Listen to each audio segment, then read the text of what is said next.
नमस्कार, मेरी online family को नमस्कार। आज एक बहुत विशेष दिन है, फाल्गुन अमावस्या। कहें तो हिंदू कैलेंडर का अंतिम दिवस। मैंने अभी अभी कहा भी था कि अंत बुरा नहीं होता, क्योंकि अंत अपने आप में किसी नई चीज की शुरुआत होती है। लेकिन ये फाल्गुन अमावस्या जो है, अमावस्या को हम शुभ नहीं मानते। आज की फाल्गुन अमावस्या विशेष है। इसी दिन छत्रपति संभाजी महाराज का बलिदान दिवस है। आतताई औरंगजेब ने अनंत अनंत यातनाओं को देकर छत्रपति संभाजी महाराज का वध कर दिया। वो दिन था फाल्गुन अमावस्या, 17वीं सदी में, 1689। छत्रपति तो वो उसी दिन उनका तय हो गया था जिस दिन 1674 में हम सबका परम दैवत छत्रपति शिवाजी महाराज का राज्याभिषेक हुआ और शंभू राजे अर्थात संभाजी अभिषिक्त युवराज घोषित हुए। तो उनको एक दिन छत्रपति तो बनना ही था, लेकिन उनके बलिदान ने, उनकी इस वेदनादायी मृत्यु ने उनको धर्मवीर बना दिया। इसलिए हम मानते हैं कि शंभू राजे छत्रपति धर्मवीर संभाजी महाराज बन गए। औरंगजेब ने क्या क्या यातनाएं इस देश को दी हैं, हम सब जानते हैं। वो एक धर्मांध था, धर्मांतरण में उसका विश्वास था। छत्रपति शिवाजी महाराज को वो काफर कहता था, पहाड़ का चूहा कहता था, और संभाजी महाराज को वो काफर बच्चा कहता था। जिस दिवस अप्रैल 1680 में छत्रपति शिवाजी महाराज की दुखद मृत्यु हुई रायगढ़ पर, उसके बाद कई सारी घटनाएं घटी और संभाजी राजे ने अपना राज्याभिषेक करवा लिया।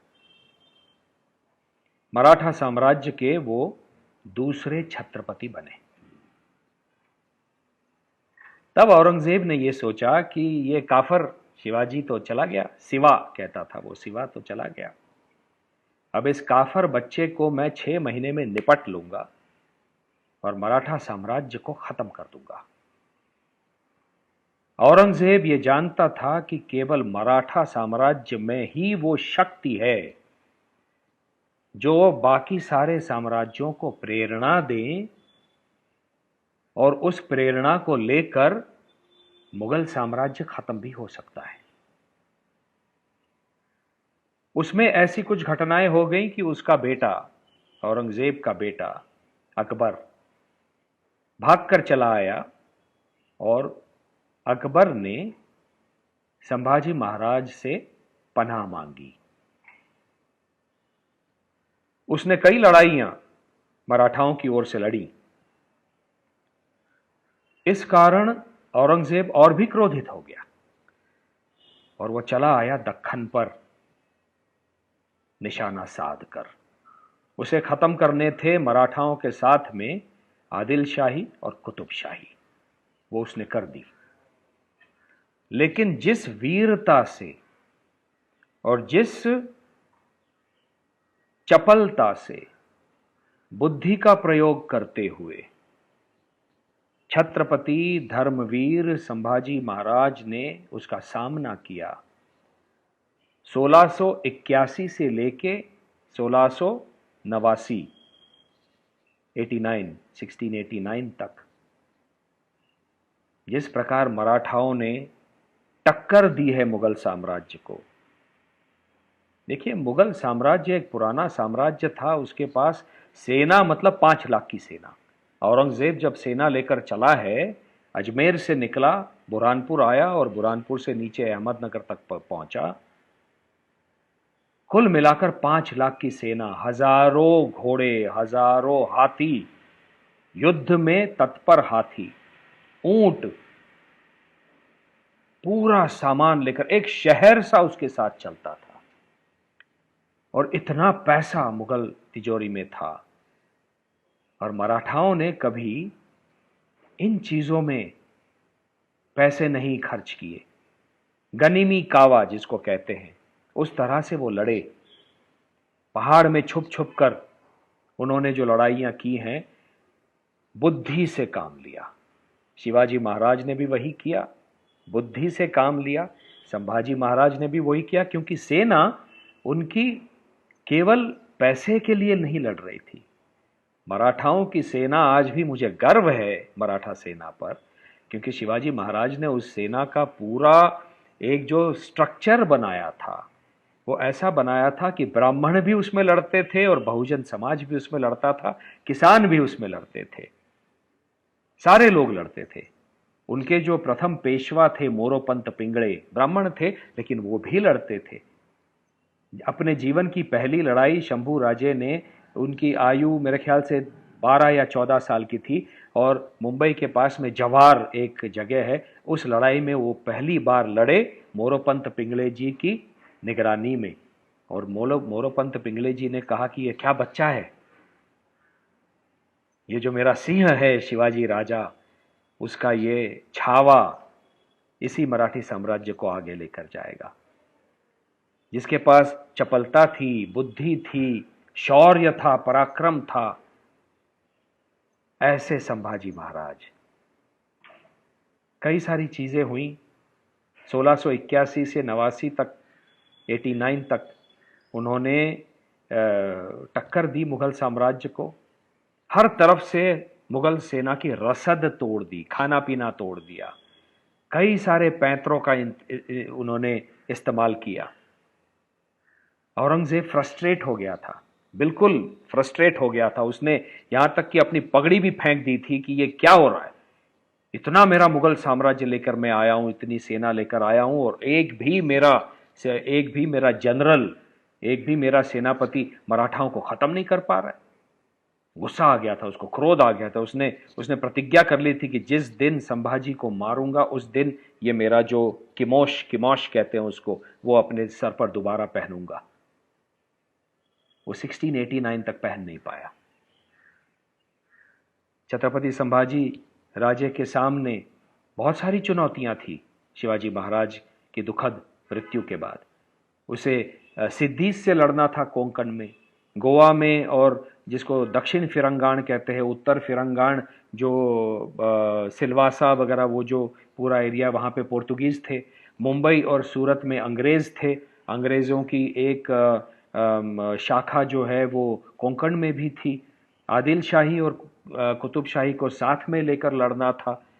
इतने सारे, और अंग्रेज़ और पोर्चुगीज़ जो हैं वो सिद्दी को छुपी मदद करते थे। अपनी क्या उनकी स्ट्रैटेजी है, उनका रवैया क्या है, वो खुला नहीं करते थे। इन सब से लड़ाई करते करते करते गोवा में पोर्तुगीजों का ये हाल कर दिया था छत्रपति संभाजी राजे ने कि वो डर के मारे छुप गए थे चर्च के अंदर। उसमें अकाल पड़ गया। 2-3 वर्षों का अकाल मराठा साम्राज्य में। तिजोरी में धन नहीं आ रहा था, बहुत सारे पैसों का ऋण लेना पड़ा था। ऐसे कई चुनौतियों का सामना करते हुए छत्रपति संभाजी राजे टक्कर दे रहे थे मुगल साम्राज्य को। लेकिन अंततोगत्वा फितूरी के कारण, ऐसा नहीं है कि मराठा साम्राज्य के कुछ सरदार जो हैं वो फितूर हो चुके थे, हो गए वो फितूर। हंबीरराव मोहिते जो सेनापति थे मराठा साम्राज्य के, उनकी दुखद मृत्यु हो चुकी थी। जिसको हम इंटेलिजेंस कहते हैं, वो इंटेलिजेंस कम पड़ गया। उसके कारण 1689 में संभाजी महाराज को पकड़ा गया और उनको पकड़कर ले गए बहादुरगढ़, अहमदनगर के पास, पुणे के बाहर बहादुरगढ़ ले गए, जहां पर औरंगजेब की छावनी थी। और वहां पर अनंत यातनाओं को देकर उनसे कहा गया, औरंगजेब ने कहा, मराठाओं का खजाना कहाँ है ये बताओ। नहीं बताया। उसने कहा धर्मांतरण कर लो। उन्होंने कहा मैंने आबा साहब को, छत्रपति शिवाजी महाराज को वचन दिया है कि जो नींव उन्होंने साम्राज्य की रखी है, हिंदवी स्वराज्य की, उस हिंदवी स्वराज्य को काबुल तक ले जाऊंगा, ये मेरा वचन है। और उनको दिया हुआ एक एक वचन, मेरे रक्त की अंतिम बूंद तक उसको निभाऊंगा। ये धर्मांतरण क्यों करते हैं लोग? क्या आवश्यकता है? आप देखिए, प्रकृति में कोई सिंह जाकर बाघ से कहता है, शेर से कहता है कि तू सिंह बन जा। प्रकृति में हर व्यक्ति का एक धर्म है, हर चीज का एक धर्म है। पशुओं का धर्म है, पक्षियों का धर्म है, पेड़ों का, वृक्षों का एक धर्म है। कोई किसी को कन्वर्ट नहीं करता। हमारा अद्वैत वेदांत कहता है कि हमने अपने से जो भी धर्म चुना है, उस आत्मा ने ये जीवन चुना है। और उसी धर्म में, उसी मजहब में, धर्म बहुत बड़ा शब्द है, सनातन शब्द है, वो मजहब से बहुत बड़ा शब्द है। उस धर्म में रहना, उस धर्म की जो जो परिभाषाएं हैं, उनके बीच में रहकर मनुष्यता के लिए जीना, समाज के लिए जीना, राष्ट्र के लिए जीना, वसुधैव कुटुंबकम के लिए जीना, ये हमारा परम कर्तव्य है। इसलिए धर्मांतरण आप मुझसे पूछिए तो सामने वाले को जब कोई कहता है, अगर कोई मुझसे आकर कहता है धर्म परिवर्तन कर लो, तो उसका अर्थ यह है कि वो मेरे धर्म को नीच मान रहा है, हीन मान रहा है और अपने धर्म को उच्च कोटि का मान रहा है। यह स्पर्धा क्यों होनी चाहिए भाई? क्यों होनी चाहिए? ईसाई लोग भी इस देश में, भारत में धर्मांतरण कर रहे हैं, और धर्मांतरण करने के बाद ही उनमें बहुत संवेदना जागृत होती है कि किसी को खाना खिलाओ, उनको एजुकेशन दो, शिक्षा दो। क्यों?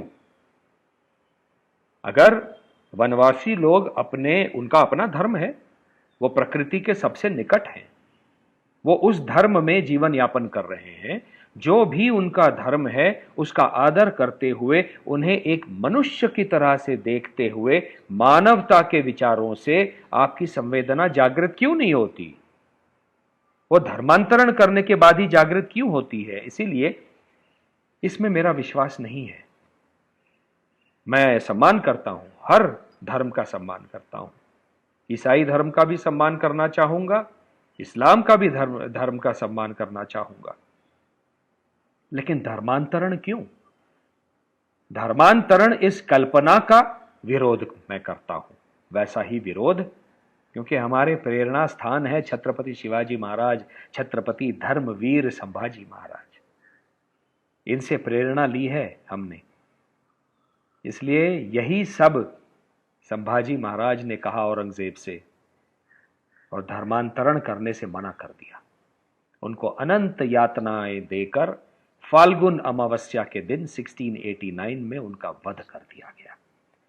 लेकिन उस बलिदान का परिणाम यह हुआ जो औरंगजेब सोच भी नहीं सकता था।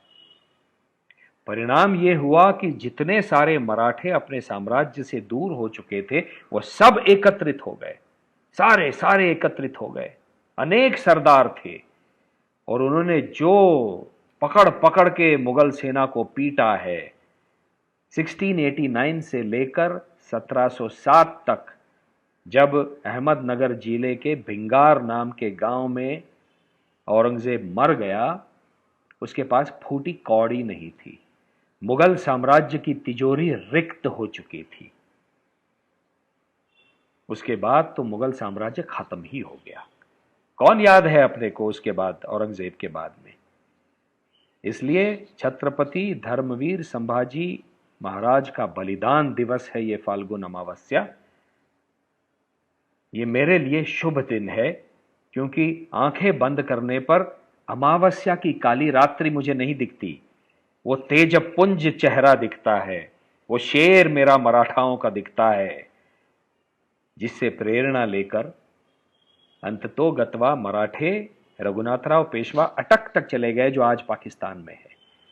और जो परचम लहराया है, भगवा झंडा जो लहराया है अटक में, पाकिस्तान आज पाकिस्तान में है। और मराठा साम्राज्य एक दिन वहां पर एक टिट्यूलर हेड को बिठाकर, मुगलों का एक जो भी वंशज रहा होगा उसको नाम मात्र बिठाकर मराठाओं ने दिल्ली से शासन किया। और यह गलत बात है कि दिल्ली पर शासन केवल मुगलों ने किया है, बहुत लोगों ने किया है, लोधीज ने भी किया है। और उसके बाद मराठाओं ने शासन किया, सिखों ने शासन किया दिल्ली से। और इसीलिए ये कई सारी भ्रामक कल्पनाएं, ये जो संभ्रम निर्माण करने वाली कल्पनाएं और कहानियां, मनगढ़ंत कहानियां लगातार सुनाई जा रही हैं लोगों को, इनको भूलने का और सच जानने का ये दिवस है फाल्गुन अमावस्या। और आज उस तेजपुंज चेहरे को, उस व्यक्तित्व को, जो भारत का एक हीरा है, जिसने अपने बलिदान से भारत को प्रेरणा दी है, मुझे प्रेरणा दी है, ऐसे छत्रपति धर्मवीर संभाजी महाराज का आज बलिदान दिवस है। उनकी स्मृति में मैं वंदन करता हूँ, चरण स्पर्श करता हूँ और नमस्कार करता हूँ। आप सब भी उनके विषय में पढ़ें। क्या था उनका जीवन? आसान नहीं था। अमूमन ये होता है कि बड़े वृक्ष के तले छोटा वृक्ष बड़ा नहीं हो पाता, पनप नहीं पाता, लेकिन इस वृक्ष ने शिवाजी महाराज का नाम रोशन कर दिया। महाराज होते, बड़े महाराज, तो कहते कि हाँ, ये मेरा सिंह जो है, मेरा शेर जो है, मुझसे भी आगे निकल गया। हर पिता को अपने ऐसे पुत्र पर अभिमान हो, ऐसा ये पुत्र निकला। ऐसे धर्मवीर संभाजी महाराज को नमन, वंदन, चरण स्पर्श। नमस्कार।